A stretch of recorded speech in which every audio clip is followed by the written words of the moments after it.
Research کے مطابق 95% سے زائد امریکی رات کا کھانا 7 بجے کھا لیتے ہیں، 8 بجے بستر میں ہوتے ہیں اور صبح 5 بجے سے پہلے بیدار ہو جاتے ہیں۔ ذرا بھی تاخیر ہو جائے تو ٹائم پہ آفس نہیں پہنچ سکتے۔ تمام ڈاکٹرز 6 بجے صبح ہاسپٹلز میں موجود ہوتے ہیں۔ یورپ، جاپان، امریکہ، سنگاپور، جتنے بھی ترقی یافتہ ممالک ہیں اس میں ایسا ممکن ہی نہیں کہ کوئی بھی ادارہ، کوئی کارخانہ ہو، کوئی ہاسپٹل ہو، کوئی نیم یا سرکاری ادارہ ہو کہ ٹائم 9 بجے کا ہو اور لوگ 9:30 بجے آ رہے ہوں۔ ایسا ہو ہی نہیں سکتا۔ چائنا اس وقت دنیا کی دوسری بڑی طاقت ہے۔ تمام لوگ صبح 6 سے 7 بجے تک ناشتہ، 11:30 بجے لنچ اور 7 بجے تک اپنا ڈنر مکمل کر چکے ہوتے ہیں۔ یاد رکھیں، فطرت کا قانون ہے، اللہ سے کسی کی کوئی رشتہ داری نہیں ہے۔ فطرت کا قانون سب کے لیے ہے، جو محنت کرتا ہے اللہ فرماتا ہے کہ میں اسے نوازتا ہوں۔ نہ تو وہ کسی کا باپ ہے نہ بیٹا، اس کی کسی سے کوئی رشتہ داری نہیں۔ قرآن میں وہ فرماتا ہے کہ رب العالمین ہوں جو محنت کرتا ہے، اور اللہ ان قوموں کی حالت کبھی نہیں بدلتا جو اپنی حالت خود نہیں بدلنا چاہتے۔ ایک طرف اگر تھامسن میٹکاف صبح 7 بجے عیسائی ورکر اپنے آفس پہنچ جاتا ہے تو اللہ اسے کامیاب کرے گا۔ اس کے برعکس دن کو 1 بجے اٹھنے والا اور جو ان کے لیے تولیہ بردار کنیزیں لائن میں کھڑی ہوں ان سے چہرہ صاف کروانے والا بہادر شاہ ظفر مسلمان ہی کیوں نہ ہو، ناکام رہے گا۔ بدر کے مقام پر فرشتے نصرت کے لیے اتارے تو گئے، لیکن اس سے پہلے مسلمانوں نے پانیوں کے چشموں پر قبضہ حاصل کر لیا تھا، جو بہت بڑی اچیومنٹ تھی، بالکل آسان نہیں تھا۔ دوسری طرف محبوب خدا صلی اللہ علیہ وسلم رات بھر یا تو جنگ کی حکمت عملی کا جائزہ لیتے رہے یا پھر اپنے رب کے حضور سجدہ ریز رہے، آنکھ نہیں لگائی۔ ایسے میں اس قوم کو ایک اور افیون کھلایا جا رہا ہے کہ یہ وطن تو 27ویں کی رات کو بنا تھا، یہ تو خداداد سلطنت ہے، اس کا تو کوئی بال بھی بیکا نہیں کر سکتا۔ مجھے یہ بتائیں کہ اگر پاکستان خداداد سلطنت ہے تو میسور جو ٹیپو سلطان کی سلطنت تھی، کیا وہ خداداد نہیں تھی؟ یہ دنیا اسباب کی جا ہے، جہاں پہ ہم لوگ اس بات پہ فخر محسوس کرتے ہوں، کوئی بھی ادارہ یا کوئی نیم سرکاری ادارہ ہو، سرکاری ہو، تمام لوگ اس بات پہ فخر محسوس کرتے ہوں کہ میں تو دیر سے آفس آتا ہوں۔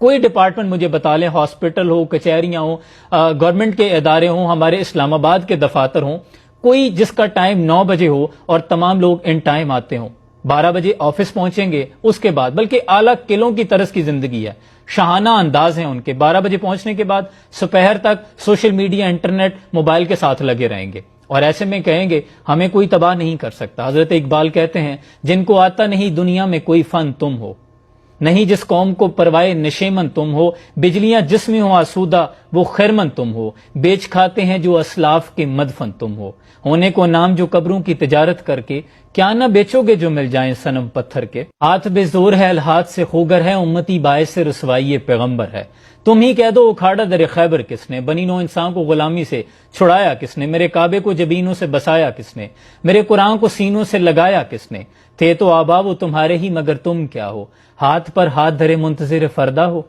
اور کبھی اے نوجوان مسلم تدبر بھی کیا تو نے، وہ کیا گردوں تھا جس کا تو ہے ایک ٹوٹا ہوا تارا، تجھے اس قوم نے پالا ہے آغوش محبت میں، کچل ڈالا جس نے پاؤں میں تاج سر دارا، اور کھو دی اپنے اسلاف سے ہم نے جو میراث پائی تھی، سریا سے زمین پہ آسمان نے ہم کو دے مارا، اور وہ کتابیں علم کے موتی، وہ کتابیں اپنے آبا کی، جو دیکھوں ان کو یورپ میں تو دل ہوتا ہے سی پارا۔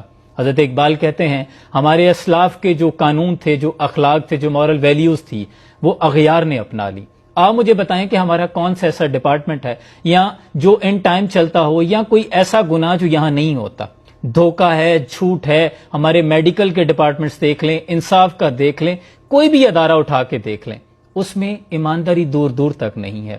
5 سال سے 50 سال کی عمر کی عورت کی عزت محفوظ نہیں ہے، ریپ ہوتے ہیں، تجارت سود کا کاروبار کرتے ہیں، ہر طرح کا لین دین ہوتا ہے۔ وہ تمام گناہ جو پہلی قوموں میں ایک تھا تو تباہ ہو گئی، ہم میں وہ تمام موجود ہیں۔ کیا ایسی قوم کو تباہی کے لیے کسی اور چیز کی ضرورت ہے؟ کسی بیرونی طاقت کی ضرورت ہے؟ ہمارے پاس تو اپنے ہی اعمال ایسے ہیں کہ ہم پہ ابابیل، اگر اس بار ابابیل آئیں گے تو پتھر کافروں پہ نہیں ہم پہ برسائیں گے۔ اگر کاروبار زوال کے وقت شروع ہوگا تو زوال پذیر ہی ہوگا، برکت نہیں ہوگی۔ ابراہیم بن ادم سے پوچھا گیا کہ برکت کیا ہوتی ہے، تو آپ نے فرمایا کہ تم نے کتے اور بکریوں کے بچوں میں فرق نہیں دیکھا؟ بکری 2 بچے دیتی ہے، کتیا جب دیتی ہے تو وہ 6-7 دیتی ہے۔ حالانکہ جو بکرے ہوتے ہیں وہ ذبح بھی کیے جاتے ہیں، قربانی بھی ہوتے ہیں، لیکن ان کے ریوڑ ہوتے ہیں. لیکن کتوں کے کبھی ریوڑ دیکھے ہیں؟ فرق یہ ہے کہ بکری جو ہے وہ صبح جاگ جاتی ہے، جو وقت رحمت کے نزول کا ہوتا ہے، لیکن کتا ساری رات جاگتا ہے، جس وقت رحمتوں کا نزول ہوتا ہے یہ سو جاتا ہے. اس لیے میری تمام تاجر بھائیوں سے بھی گزارش ہے کہ اپنے کاروبار کا آغاز صبح سے کیجیے.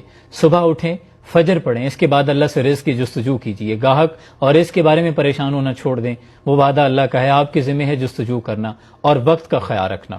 دعا ہے اللہ کریم اس وطن کو امن کا گہوارہ بنائے، ترقی پسند ممالکوں میں شمار کرے، تمام لوگ اپنی زندگیاں آسن طریقے سے اپنی مرضی کے مطابق گزار سکیں. اللہ اسلام کا بول بالا فرمائے، کفر کا منہ کالا فرمائے. حضرت اقبال نے کہا کہ قوم مذہب سے ہے، مذہب جو نہیں تم بھی نہیں، جذبے باہم جو نہیں محفل انجم بھی نہیں. اور بازو تیرا توحید کی قوت سے قوی ہے، اسلام تیرا دیس ہے تو مستفوی ہے. کوئی بات گراں گزری ہو تو معافی کا خواستگار ہوں.